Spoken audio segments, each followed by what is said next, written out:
I'm Markeia. Want to hear something scary? It comes at night. Sometimes what we think a person is feeling does not actually reflect what lies inside them. Sometimes it's all much worse than we could ever have imagined. Daryl and Andy had been dating for a few months now, but there was just one issue. Andy never wanted Daryl to spend the night at his apartment. Although Andy denied it, Daryl wondered if he was worried about his neighbors knowing he was gay. Whenever sunset approached, Andy would weirdly rush Daryl out of his house. One evening, Daryl asked Andy about it, and it immediately got uncomfortable.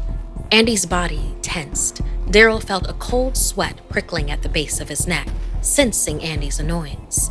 He braced himself for their first fight, as Andy's eyes turned steely and cold. But then they warmed just as fast as it had happened, and Andy calmly said, "Just not tonight, babe. Maybe another time." Daryl was confused. It made him feel like he wasn't good enough, despite him being a surgeon at a hospital a few blocks away. Deflated, but thankful to have avoided their first argument, he went home. One night, after a particularly exhausting surgery, Daryl couldn't face the long drive home, and he thought Andy should value his safety over appearances. So he showed up at Andy's door after sundown. As he approached the door, the apartment was unusually quiet and dark. As he lifted his hand to knock, the door shot open, and an icy breeze hit Daryl in the face. Andy coldly stood in the doorframe. "Why are you here?" he questioned quietly and intensely, as if not wanting to alert anyone else to Daryl's presence. Daryl saw the flash in Andy's eyes again. He explained he was too exhausted to drive home and didn't care if Andy didn't want the neighbors to see his gay black boyfriend coming out of the house in the morning. He just wanted to get some rest. Andy's stiff, cold stature softened and his brow unfurrowed. He stepped to the side and let Daryl in. "I'm not embarrassed of you, but you must do everything exactly as I tell you, okay?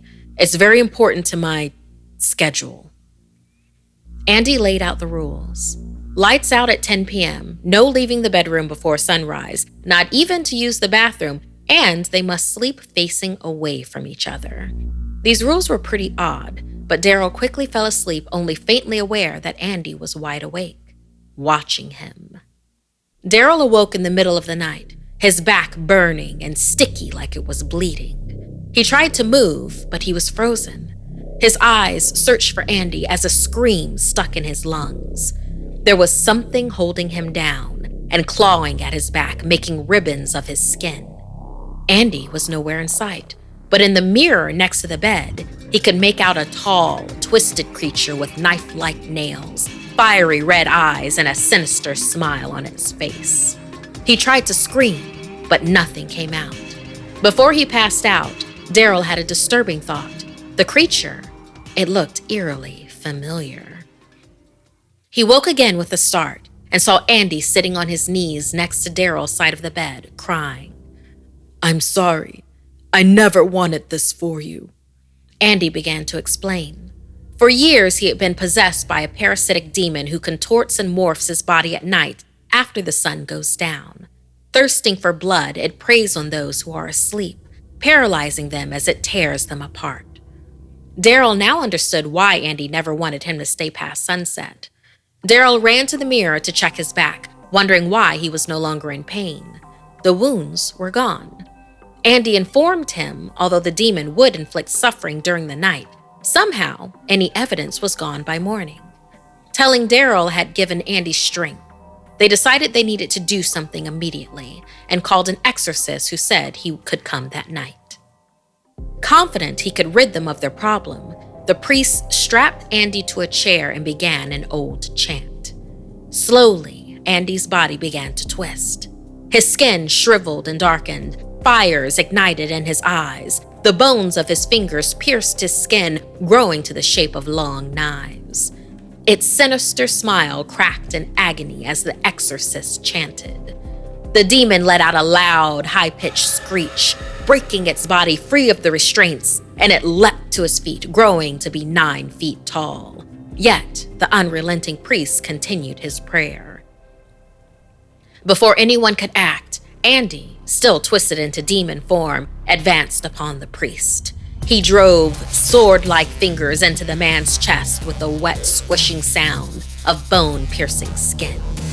With this action, Andy's body returned to normal. Daryl rushed over to check the injury, but similar to his own disappearing wounds, the exorcist was seemingly unharmed, despite the obvious violence. The man looked at Andy for one long moment and then fled the house, slamming the door shut behind him. Daryl and Andy fell into each other's arms, unsure of what had transpired but just relieved to be safe. They decided the next morning to go to the exorcist seminary to thank him.